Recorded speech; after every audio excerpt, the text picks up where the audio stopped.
What is going on? Putting Mom in a storage shed. Oh, that. I just got tired of taking care of her. I can't help it, okay? What? Are you kidding me? When I went to my mother-in-law's house to take her to the hot springs, we found her trembling in the storage shed in a pitiful state.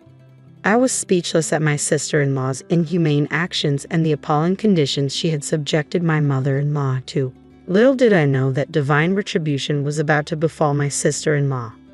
I am a 46-year-old housewife, and my husband is also 46. We have a son who recently moved out to attend college in another state.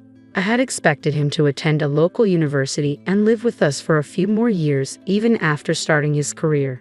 However, children often leave the nest earlier than their parents anticipate. Unexpectedly, my husband and I found ourselves with more free time, just the two of us. How about we go on a spa vacation this long weekend? My husband suggested. Lately, he's been coming home early, likely due to recent changes in the work culture. He also seems to be going out for drinks a lot less. That sounds wonderful, I replied. Our first trip alone since our honeymoon, right? Not just vacations. I can't even remember the last time we went out to eat, just the two of us. It's been that long. Yeah, but how about inviting your mom this time? I suggested, surprising my husband. Although we're both in our 40s and still physically capable of taking care of my mother-in-law during the trip, we've declined her invitations multiple times since our son started grade school, often using parenting as an excuse. My husband had also been declining due to work commitments. Without opportunities like this, we might grow distant from her.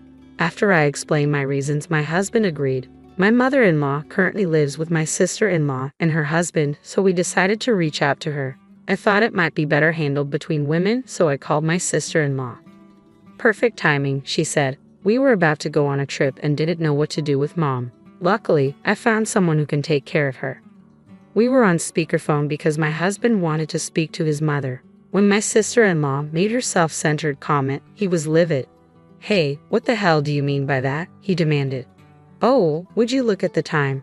We're going to miss our flight. My sister-in-law brushed off his concern, emphasizing her own busyness and abruptly ending the call. What the hell is my sister doing? Is Mom okay with her acting like that? My husband fumed. The excitement of reuniting with his mother after so long was overshadowed by growing anxiety. We need to go there right now, he declared urgently. The in-laws' house is situated in the same city, though our neighborhood is a newly developed area that has expanded over the last 2 decades. In contrast, the vicinity around their home still boasts houses dating back to the 1920s. Although my sister-in-law and her husband moved in with my mother-in-law and renovated the house, it retains an old-world charm. After a 20-minute drive, we arrived at the in-laws' house. We could see the roof, but the front door was locked, and our attempts to call and knock went unanswered. I tried reaching Lisa to inquire about a spare key, but couldn't get through. Our anxiety grew as we frantically searched around the mailbox, under plant pots, and in other possible spots for a hidden key. Suddenly, out of the corner of my eye, I saw a figure. John was exploring nearby when he also noticed it. Could she be in here? He murmured, peering into the shed. Then he shouted in shock. I hurried over and found my mother-in-law wrapped in cardboard, shivering uncontrollably. Mom, I exclaimed. She was barely dressed, barefoot with disheveled hair and a pale face. Her skin looked dry, and there was an unsettling odor. Her appearance was less concerning than her well-being. How long had she been left in this state? We need to warm her up quickly. I know, damn it. Should we break the window to get in? John suggested urgently. Hold on, what about the backyard window? It might be open, I proposed. The backyard was shielded from the street, offering a chance that they might have forgotten to secure it. John hurried over and, as I had hoped, found the window unlocked. He entered the house, unlocked the front door, and brought his mother inside. From then on, we operated with seamless coordination, like a well-rehearsed team. I warmed the room while John wrapped her in blankets. I changed her clothes while he prepared the bath. As I bathed her, he readied the bed, and together we settled her in. Oh, it's so warm. It's like heaven, his mother murmured, closing her eyes as she seemed to drift off to sleep. Your mom should have a family doctor at her age, right? I suggested, contemplating the urgency of the situation. We needed medical assistance but couldn't locate her room. As I searched for a change of clothes for her, I couldn't shake an uneasy feeling. It became evident we were facing a life-threatening scenario, prompting me to borrow clothes from Lisa. Despite her extensive wardrobe, none of the clothes seemed suitable for my mother-in-law. We scored for her insurance card and prescription information to no avail, leading us to search online for a doctor who could conduct a home visit. Once secured, John promptly alerted the authorities.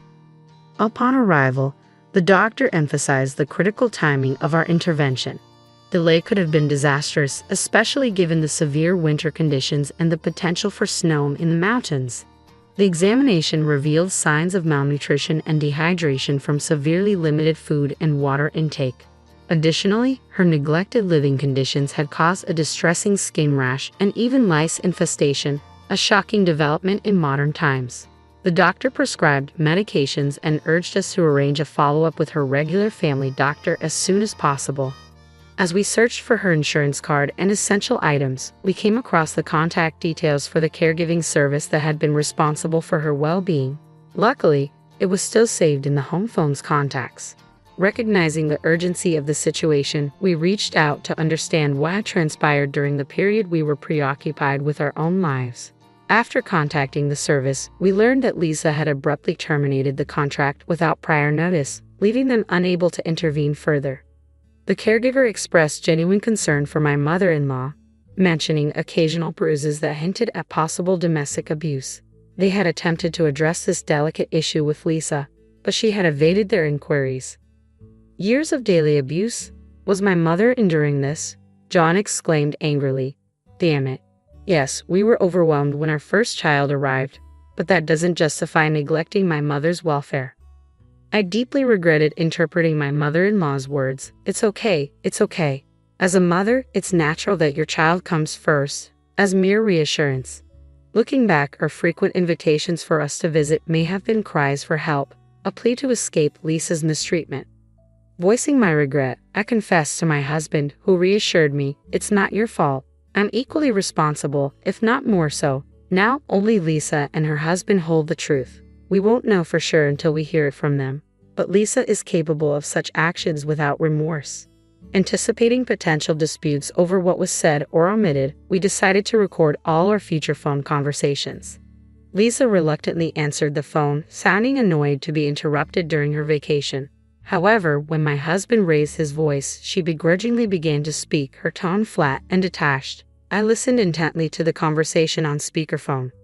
My mother's forgetfulness was really starting to grate on my nerves. I got so frustrated and just gave her a little shove, but she happened to be standing at the top of the stairs. She tumbled down like a sack of potatoes. I couldn't believe what I was hearing. Lisa was referring to her own mother as a sack of potatoes, and her tone suggested she found it somewhat amusing. Then she couldn't get up on her own. I knew it was serious, but I was just so tired of dealing with everything, so I decided to put her in the shed. Lisa continued casually. You know how you store things you don't need or can't use in the shed? It's like that, she added, laughing. It was clear that Lisa was treating her own mother like an object, dismissing her as useless despite the fact that she had given birth to her and raised her. The selfishness of her attitude made me feel physically ill. The caregiver doesn't know about this, so it's fine. Just make sure nothing unnecessary happens, okay? It dawned on me then that Lisa understood the severity of the situation after she pushed her mother down the stairs, which led her to abruptly cancel the caregiving services. She spoke callously, saying things like, as long as she has water, she'll be fine for a week, and if she starts wandering around, we can just tie her up. It was horrifying and utterly unbearable to hear. Oh, and you guys should cooperate too. If things keep going like this, she's going to die from weakness. If she does pass peacefully, I'm considering sharing some of the inheritance with you guys. Not a bad deal, right? Lisa's tone conveyed a chilling belief in her flawless plan, punctuated by an unsettling laugh. Her proposal defied all reason and veered into madness. Listening to Lisa, I felt a deep unease as though she herself were a dangerous weapon. Fear gripped me and I couldn't stop shaking. Meanwhile, my husband handled the situation calmly, allowing Lisa to explain without immediate objection, merely nodding along. He ambiguously responded to her plea for cooperation, neither fully accepting nor rejecting it. His strategy was to lower her defenses and encourage her to return home. Unbeknownst to Lisa, the police we had alerted had already arrived at her location and were monitoring our phone conversations. They instructed us to extract as much information as possible from her and to prevent her from escaping by feigning agreement with her plans. John, my husband, seemed poised to denounce and condemn Lisa's actions outright. I couldn't bear to witness the anguish on his face again, the strain of suppressing his emotions while listening to Lisa. I fervently hoped we would soon emerge from this sorrowful ordeal. Unaware of our collaboration with the police, Lisa and her husband enjoyed their vacation to the fullest. Exactly 1 week after we discovered their mistreatment of my mother-in-law, they returned home. As Lisa spoke about her mother, I casually inquired about their return schedule. Little did they know, the police were waiting to apprehend them upon their arrival. An arrest warrant had already been issued, and they were taken into custody as soon as the document was presented. What's going on? You're my own brother, selling out your sister to the cops? What a lowlife you are. And you cops, watch where you're touching me. I'll sue you, mark my words. Lisa, a middle-aged woman, spat out her words like a washed-up thug. John regarded his sister with a mixture of disdain and disappointment. The real lowlife here is you, John retorted calmly. Hey officer, that guy, my brother, he's a sly fox. Always been a liar with a honeyed voice, Lisa continued, attempting to smear my husband's reputation. She then boldly asserted, Mom has been suffering from dementia for years. No matter how many times I explain it, she insists the storage shed is her home. Isn't it better to let her do as she pleases? Even doctors say that yelling at dementia patients only makes things worse. But we already had Lisa's confession recorded. When John played back the phone conversation, Lisa and her husband paled visibly and sank to the ground. From now on, you'll be behind bars. We've already completed the necessary procedures while you were away. Don't act so superior, dumping the responsibility of that helpless old woman on us. You have no right. You insisted on remaining childless so you could care for our aging parents instead. It was you, Lisa, who asked us to forfeit our share of the inheritance. My husband said calmly. It seemed this was an arrangement they had made before John and I were married. You were the one who broke the pact first. If it was too much for you, you could have told me. That would have been fine with me, John said with a choked voice, expressing his readiness to care for his parents. Lisa's initial plan was to care for her mother in exchange for claiming all of the inheritance. However, her mother unexpectedly remained resilient and lived longer than expected. Unable to tolerate this, Lisa devised a plan to make her mother's passing appear natural due to frailty. As for the ownership of the family home, it remained in their mother's name since their father's death. Fortunately, the property was not in Lisa's name. Therefore, we decided to demolish the deteriorated family home and convert it into an empty lot. We plan to sell the lot later. The demolition date has already been set, so please remove your personal belongings as soon as possible. You must be joking. I'm under arrest, you idiot. How am I supposed to do that? We've rented a storage unit for 3 years to store your belongings. It will be paid for from your savings, John informed Lisa. What? Who gave you the right to make decisions on your own? You used to be a crybaby, always running to your big sister. Now suddenly you've grown a spine. Lisa raged, incensed that John had taken charge of her finances. Despite her protests, John remained composed. He added that if the lease couldn't be extended after 3 years, they had the right to dispose of the contents. Lisa could only stare in disbelief, unable to argue. It was a clear victory for us. The police intervened, declaring that enough had been said. They escorted Lisa and her husband into a waiting police car. Resisting until the last moment, they were carried away like uncooperative luggage. In the days that followed, the demolition of our parents' house proceeded smoothly. It turned out that my mother-in-law had not been suffering from dementia after all. Her forgetfulness was simply a part of aging, a common experience that doesn't typically inconvenience others. I too sometimes forget what I was about to do, only to recall it later. Similarly, my mother-in-law was like that. Thanks to her, Lisa had no legal grounds to contest the decision to demolish the house, as my mother-in-law was the rightful owner. Since Lisa and her husband didn't retrieve their belongings from the house, we proceeded with the demolition, leaving their possessions inside. Now they are incarcerated. It appeared they were unaware they could have preserved their belongings by making appropriate arrangements such as hiring a company to move them with the assistance of a court-appointed attorney. Their actions became widely known after being featured on television in a segment titled True Stories That Seem Unbelievable, likening their behavior to a modern-day abandonment of elders. Subsequently, Lisa and her husband were charged with elder abuse and neglect by the authorities responsible for their protection. They were found guilty and are likely to face a significant period of incarceration. We successfully sold the vacant plot for a substantial sum. In addition, we decided to sell our current house, located in a highly sought-after area, which fetched a good price even as a used property. With these funds, we built a new home for the three of us, including my mother-in-law, in a location where we envision spending our elderly years comfortably. The new house is single-story and designed to be elderly-friendly, situated in a town with convenient bus services and excellent care facilities. Since moving, my mother-in-law has shown remarkable improvement in her health. She walks with a straight posture and faithfully performs her daily morning exercises. She now enjoys gardening with me, tending to our vegetable patch every day. Soon, we'll be enjoying the fruits of our labor together at the dinner table.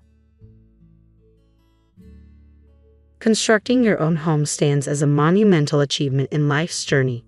But for me, Adeline, aged 30, this milestone was a harbinger of sorrow, marking the crumbling of my marriage. My family unit comprised my 35-year-old spouse, Yuri, and our cherished 3-year-old Sarah. The vision was clear: to erect the dwelling of our dreams. Eagerly, I shared our aspiration with my loved ones, yearning for their support, anticipating smooth progress. Yet reality proved harsh. While others may sail through such endeavors seamlessly, my path diverged. Recent times had been fraught with obstacles in materializing our dream abode, compounded by interference from Yuri's parents. The unraveling commenced on a fateful day when I entrusted Sarah to their care. Yuri and I, slaves to our professions, scarcely savored moments together in the week. Our weekends were devoured by property tours and consultations with architects. Bringing Sarah along proved futile. Her restlessness eclipsed the joy of exploration. Thus, we relied on my parents, conveniently close by, to tend to her. Then came the morning when their news shattered my routine.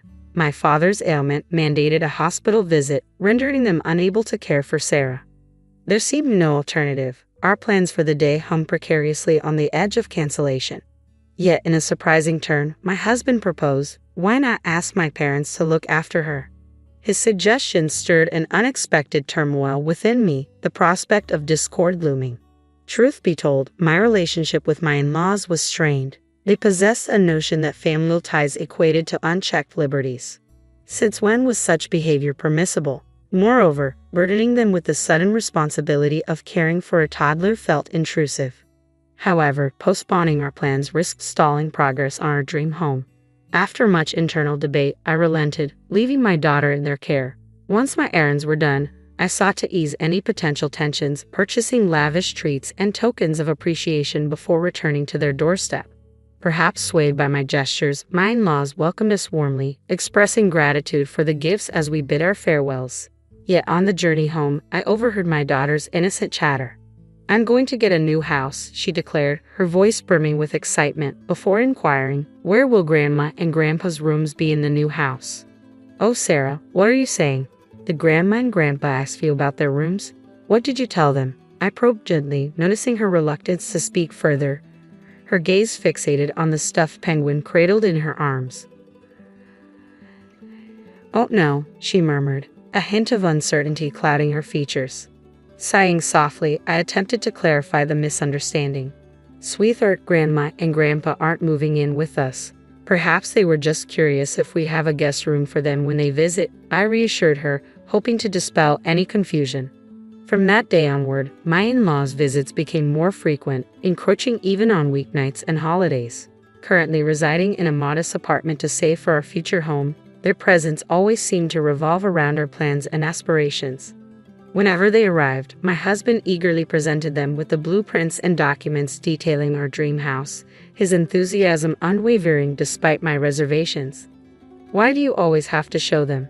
His question, tinged with disappointment, left me feeling guilty. But it was my mother-in-law who truly put me on edge. Her inquiries felt akin to an interrogation, each query delivered with the weight of judgment. This design for the kitchen seems impractical. You should reconsider. And we need more tatami rooms. They're essential for comfort as we age. Also, one child's room won't suffice if you plan to expand your family. Have you thought about the declining birth rate? Her words pierced through me like accusations in a courtroom. Wow, definitely not the declining birth rate part, I interjected, unable to suppress my frustration. She couldn't care less about that. She was waiting for my response, Adeline. Well, given our prior discussions and the arrangements made with our contractor, the layout is already finalized based on our family's needs, I retorted, my tone laced with annoyance. But what about the furniture? Appliances? She pressed further, her role as a self-proclaimed interior designer evident in her relentless scrutiny. Drawing on my experiences and observations, I defended our choices. I've seen plenty of homes and rooms through my extensive network and discerning eye.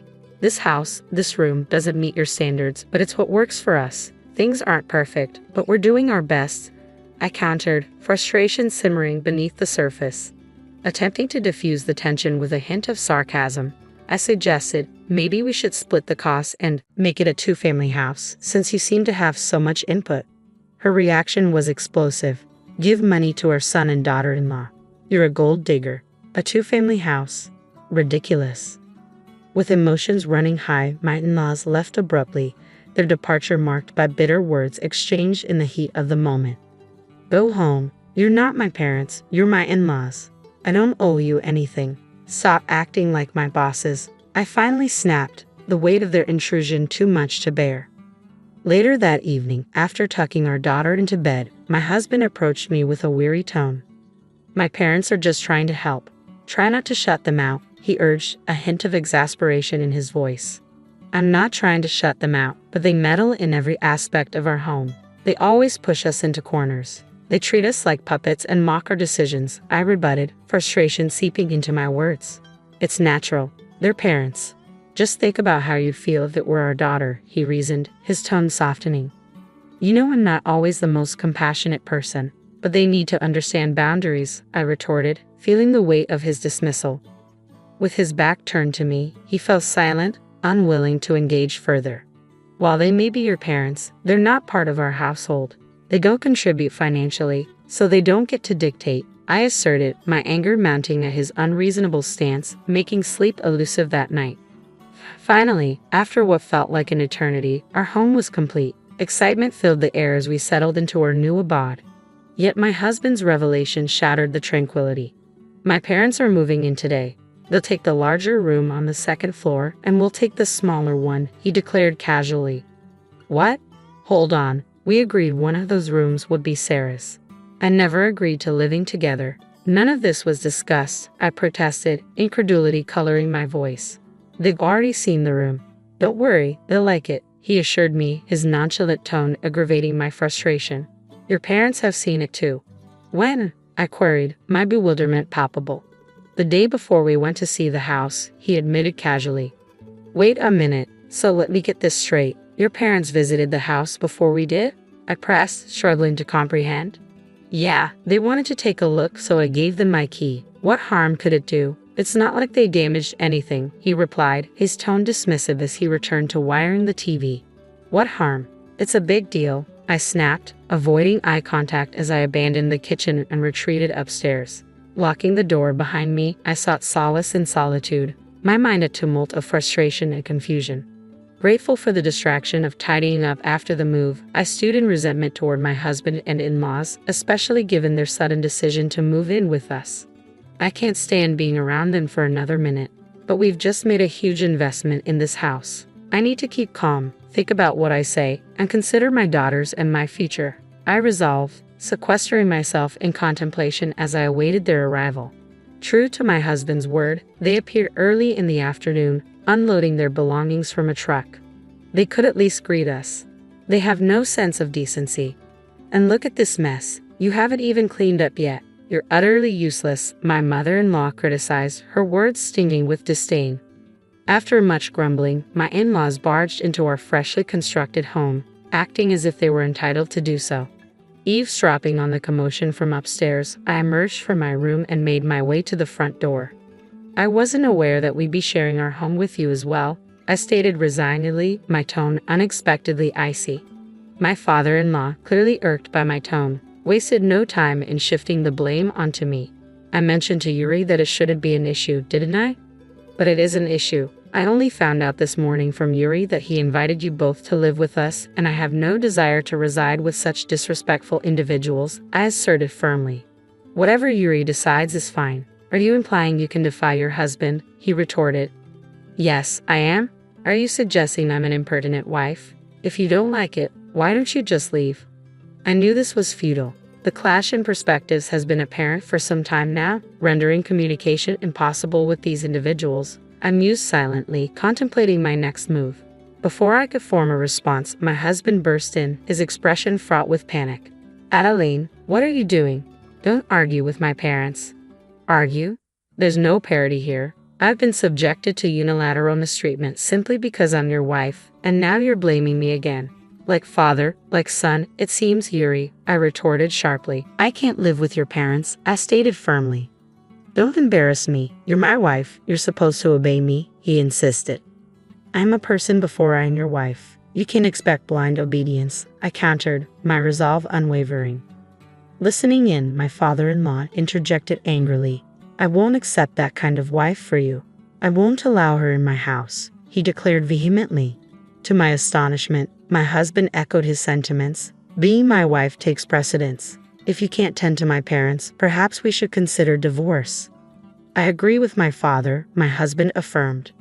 Understood. Then let's proceed with a divorce, I declared resolutely, the weight of my decision hanging heavy in the air.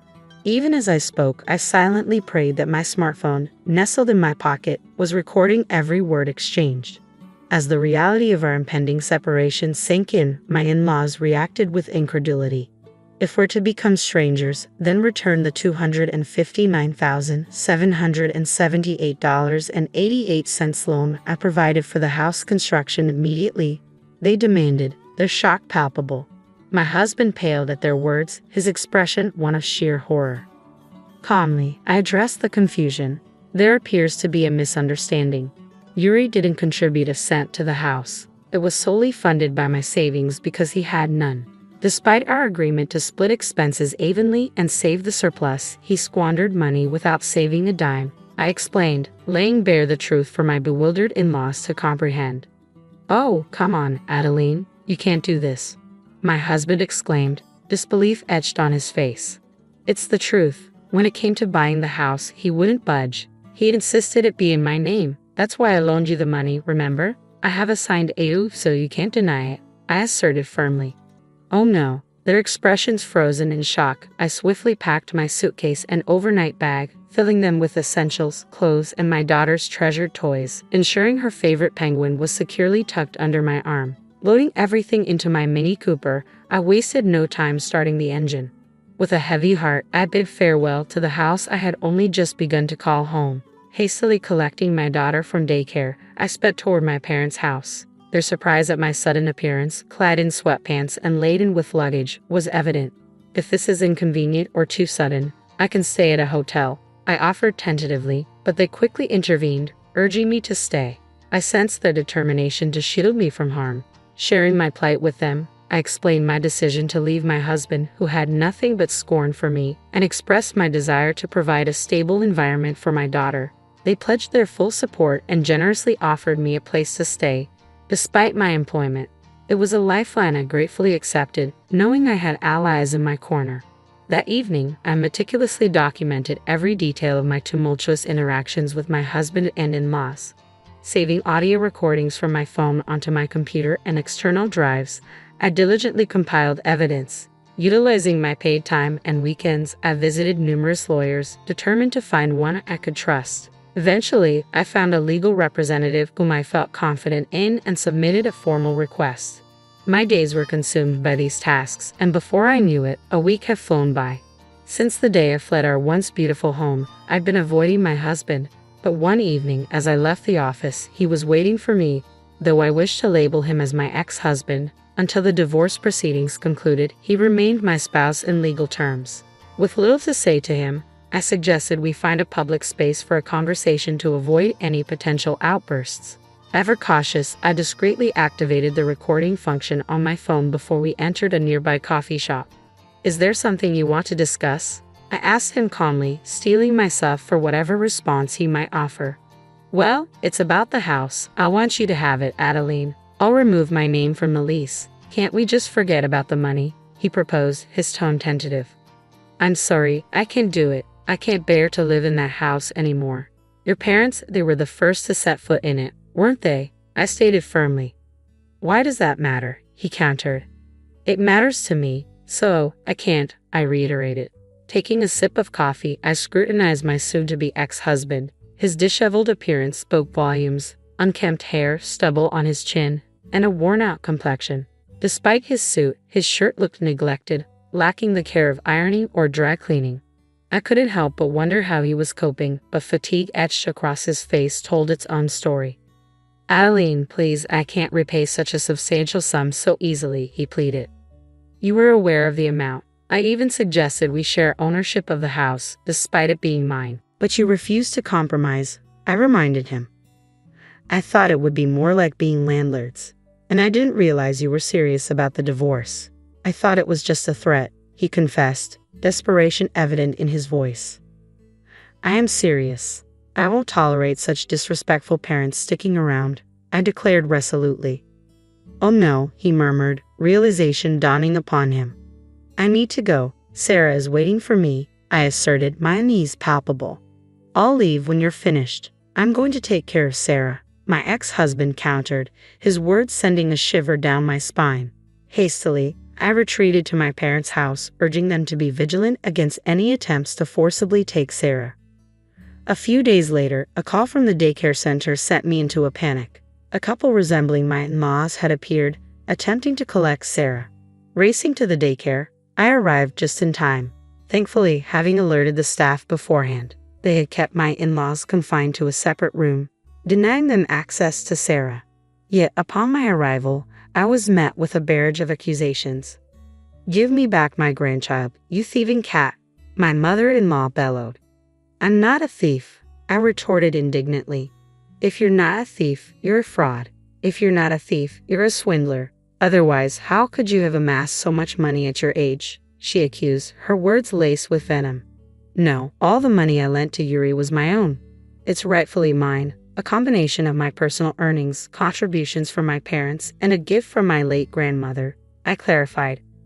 A gift? My mother-in-law echoed incredulously. Why didn't you think to gift our son before your grandmother passed away?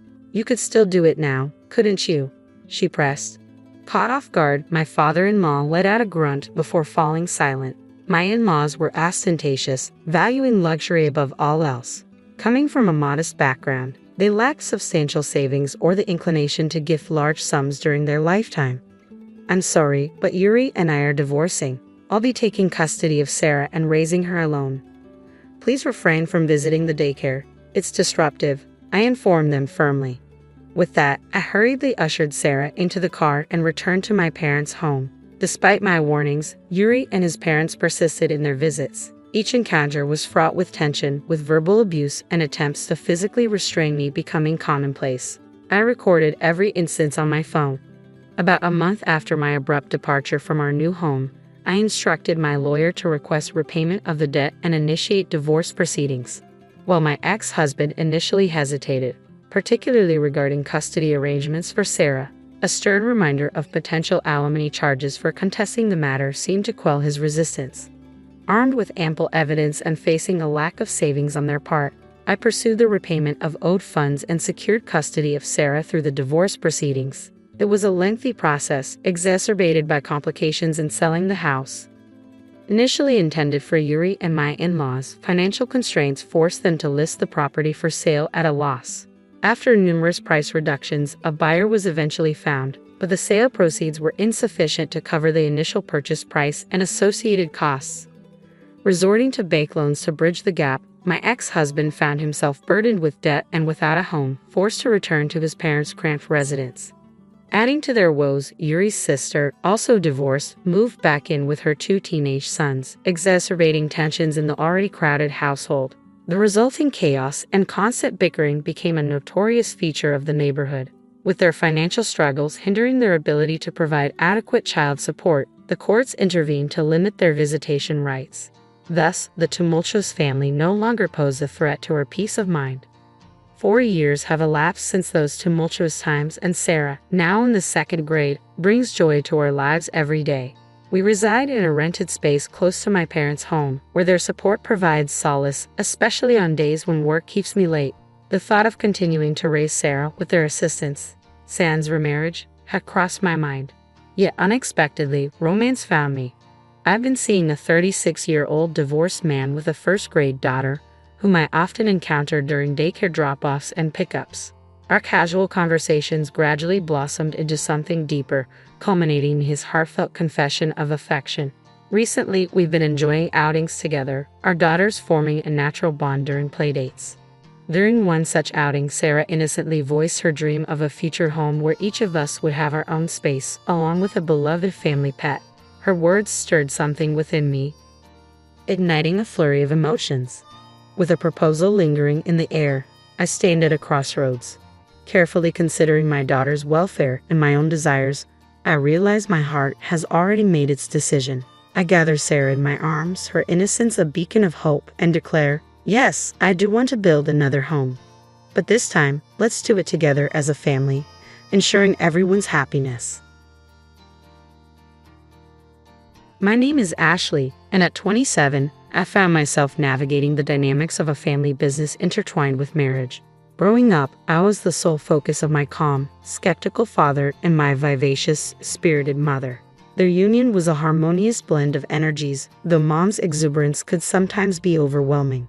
When I married Son, whom I met through a friend, I hoped for a marriage akin to the vibrant one my parents shared. Son's family owned a renowned French restaurant chain in New York City, contrasting with my family's more modest ventures in the food industry. While dating, Son's tales of restaurant life and ambitions were captivating. However, after marriage, I grew weary of the constant comparisons between our family businesses. The discrepancy in our family's businesses became a sore point. Son's family's restaurant empire seemed to overshadow our modest endeavors. Arguments ensued, with Son and his family viewing their success as solely their own achievement, ignoring the significant contributions of Todd, Son's cousin, who had been taken in by their family after being orphaned. Todd, often referred to as a brother by Son but treated more like a servant, played a crucial role in the success of the family business. Yet he was overlooked and underappreciated. My mother-in-law, burdened by the knowledge of Todd's situation, expressed her concerns to me, unable to openly confront her husband and son. Despite their essential roles in the business, Todd and my mother-in-law remained humble and kind. Todd's competence and my mother-in-law's wisdom were evident, yet they were forced to operate under the shadow of Son's incompetence and his father's arrogance. Son's ineptitude in managing the business contrasted sharply with Todd's skillful handling of day-to-day operations. Employees respected Todd, often resisting Son's unreasonable demands. Behind the scenes, Todd and my mother-in-law worked tirelessly to salvage the business while, during a visit to my hometown, I found myself sharing my marital woes with my parents over a comforting bowl of potato soup. My mother, sipping her soup with gusto, didn't mince words. Ashley, just get a divorce and come home. My father, though wearing a bitter smile at her bluntness, remained silent. It was too soon to entertain the idea of divorce. After all, we hadn't even been married for 6 months. Disappointed in both Judson, my husband, and my father-in-law, I found solace in the kindness of my mother-in-law and Todd. I can't just easily get a divorce, I replied with a wry smile, knowing the complexities of my situation. But my mother, undeterred, suggested I leave Judson and join them at their pizza shop. I protested vehemently, while my father, ever the gentle soul, inquired about my troubles. As I poured out my frustrations about Judson's dismissive attitude towards me and his unwarranted suspicions of my relationship with Todd, my mother-in-law shared some revealing insights. She recounted a past incident where Judson, driven by his insecurity and rivalry with Todd, unjustly fired a female employee who had garnered Todd's admiration. My mother's animated nature, a trait she had carried since childhood, provided a welcome distraction from my troubles. I reminisced about how her vivacious personality had initially intimidated potential suitors until my father, drawn to her energy, had become her steadfast partner. Their love story, peppered with anecdotes of youthful charm, lifted my spirits. As we sat together, conversing warmly, I couldn't help but feel a glimmer of hope amidst the chaos of my marriage. My parents' unwavering support and my mother's infectious spirit reminded me that, despite the challenges, there was still light to be found in the darkness. I recalled an important matter and asked if I could bring Judson, my father-in-law, my mother-in-law, and Todd to my parents' home. It would be their first visit to my childhood home, and my mother-in-law eagerly expressed her desire to reconnect with my parents. Judson reluctantly agreed, and to my surprise, Todd, showing interest in making pizza, volunteered to join us. I suspected he wanted to ensure Judson behaved himself. My parents gladly agreed, excited to showcase the deliciousness of our pizzas. Mom, perhaps a bit too enthusiastic, exclaimed, "Of course. We'll make them realize how delicious our pizza is." I chuckled, knowing her excitement could sometimes be overwhelming. So we found ourselves at my parents' pizza shop, unaware of the brewing tension ahead. Todd, usually the peacemaker, was ready for any storm that Judson might brew. The moment Judson laid eyes on the quaint pizza shop, he couldn't help but sneer. "Still as old-fashioned as ever," he remarked, fortunate that my mother wasn't there to hear his comment. Knowing her fiery spirit, she might have banned him from the shop on the spot. Ignoring his snide remark, I led everyone inside. Mom greeted them cheerfully, welcoming them warmly. "Long time no see, Judson. Ashley has told me a lot about you," she said, her words laced with sarcasm that Judson seemed to miss entirely, much to Todd's subtle amusement. As Mom continued with her warm greetings, she turned to Todd, remarking on his appearance. "You're Todd, right? So tall and handsome. You look like a model," she exclaimed, overwhelming Todd, who offered a puzzled smile in response. Politely, he thanked her and joined the rest of the group. Meanwhile, Dad was busy preparing pizzas while Mom attempted to serve some drinks and popular side dishes. Judson, however, couldn't resist making a disparaging remark, commenting on the shop's appearance. "Build the store on your mother's old and dirty," he scoffed, displaying his usual lack of tact. My emotions churned with a mix of anger and apprehension as I watched my mother prepare drinks right in front of me. I couldn't bring myself to meet her gaze, so consumed was I by fear. Then, amidst the tension, a menacing voice sliced through the air, demanding a repetition of an earlier remark. My usually cheerful mother's tone dripped with quiet fury, sending shivers down my spine. Despite attempts from my mother-in-law and Todd to intervene, my father-in-law brazenly echoed his disrespectful sentiment, deeming both the shop and its proprietor unfit, even suggesting the risk of food poisoning.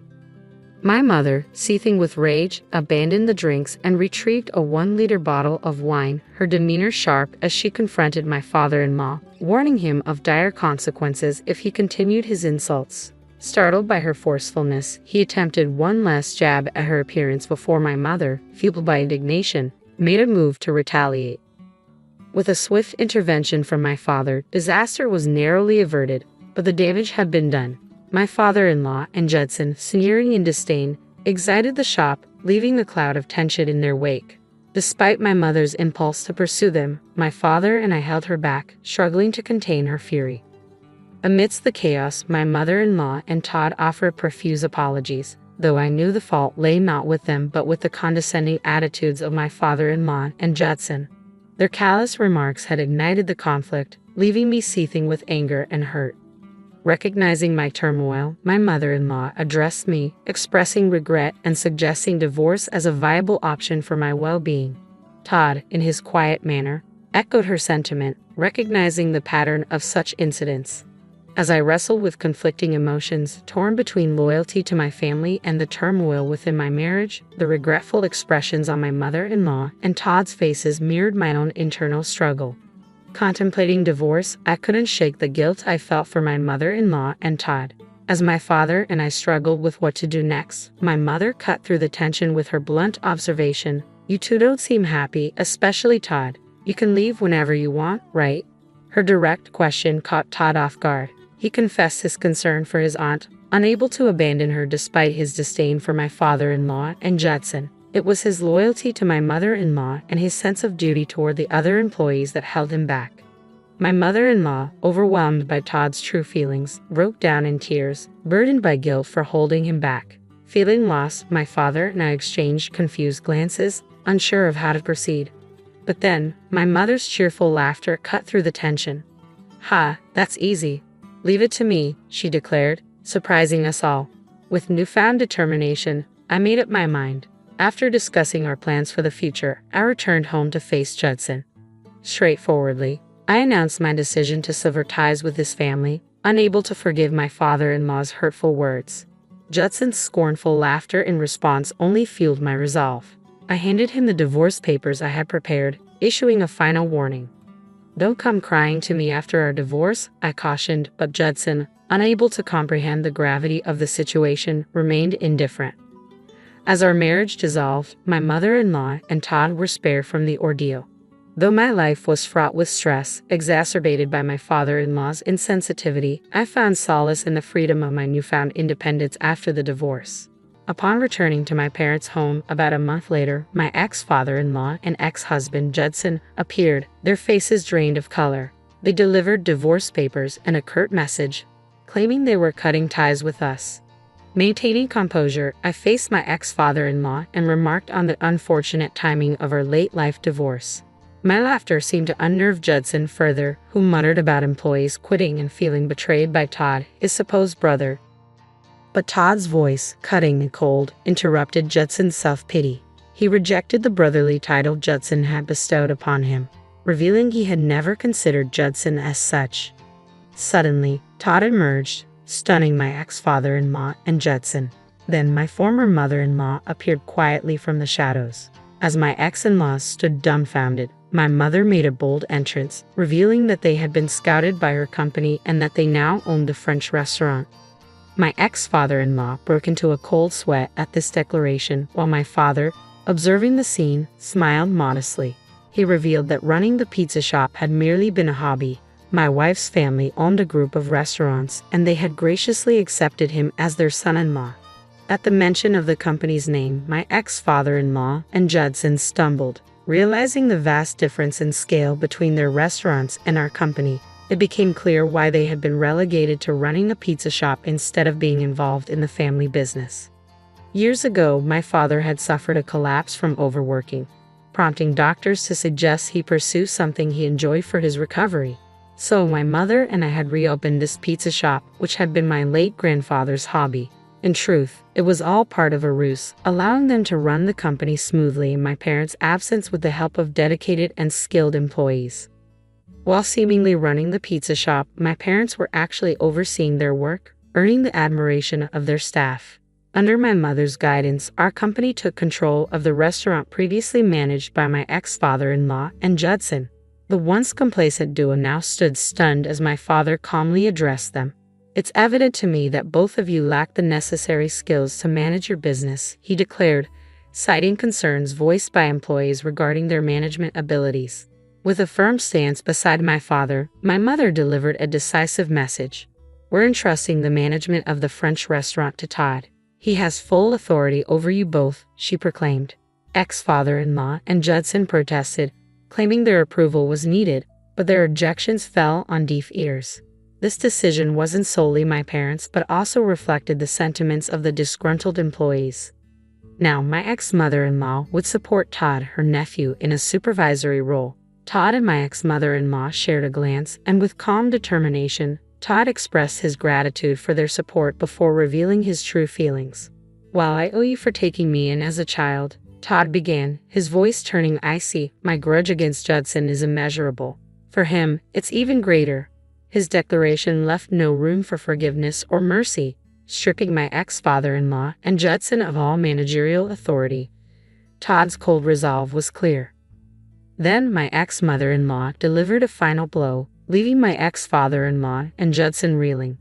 Upon returning to my parents' home about a month later, my ex-father-in-law and ex-husband Judson appeared, their faces drained of color. They delivered divorce papers and a curt message, claiming they were cutting ties with us. Maintaining composure, I faced my ex-father-in-law and remarked on the unfortunate timing of our late-life divorce.